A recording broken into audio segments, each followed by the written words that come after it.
माँ शैलपुत्री की कहानी। माँ शैलपुत्री सती के नाम से भी जानी जाती हैं। इनकी कहानी इस प्रकार है। एक बार प्रजापति दक्ष ने यज्ञ करवाने का फैसला किया। इसके लिए उन्होंने सभी देवी देवताओं को निमंत्रण भेज दिया, लेकिन भगवान शिव को नहीं। देवी सती भलीभांति जानती थी कि उनके पास निमंत्रण आएगा, लेकिन ऐसा नहीं हुआ। वो उस यज्ञ में जाने के लिए बेचैन थी, लेकिन भगवान शिव ने मना कर दिया।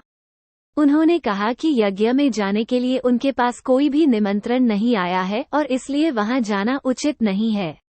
सती नहीं मानी और बार बार यज्ञ में जाने का आग्रह करती रहीं। सती के ना मानने की वजह से शिव को उनकी बात माननी पड़ी और अनुमति दे दी। सती जब अपने पिता प्रजापित दक्ष के यहाँ पहुंची तो देखा कि कोई भी उनसे आदर और प्रेम के साथ बातचीत नहीं कर रहा है। सारे लोग मुंह फेरे हुए हैं और सिर्फ उनकी माता ने स्नेह से उन्हें गले लगाया। उनकी बाकी बहनें उनका उपहास उड़ा रही थीं और सती के पति भगवान शिव को भी तिरस्कृत कर रही थीं। स्वयं दक्ष ने भी अपमान करने का मौका ना छोड़ा। ऐसा व्यवहार देख सती दुखी हो गईं।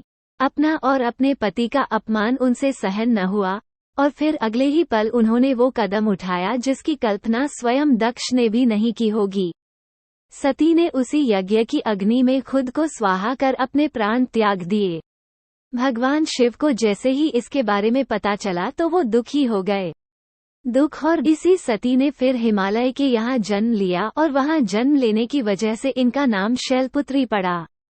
शैलपुत्री का नाम पार्वती भी है। इनका विवाह भी भगवान शिव से हुआ। माँ शैलपुत्री का वास काशी नगरी वाराणसी में माना जाता है।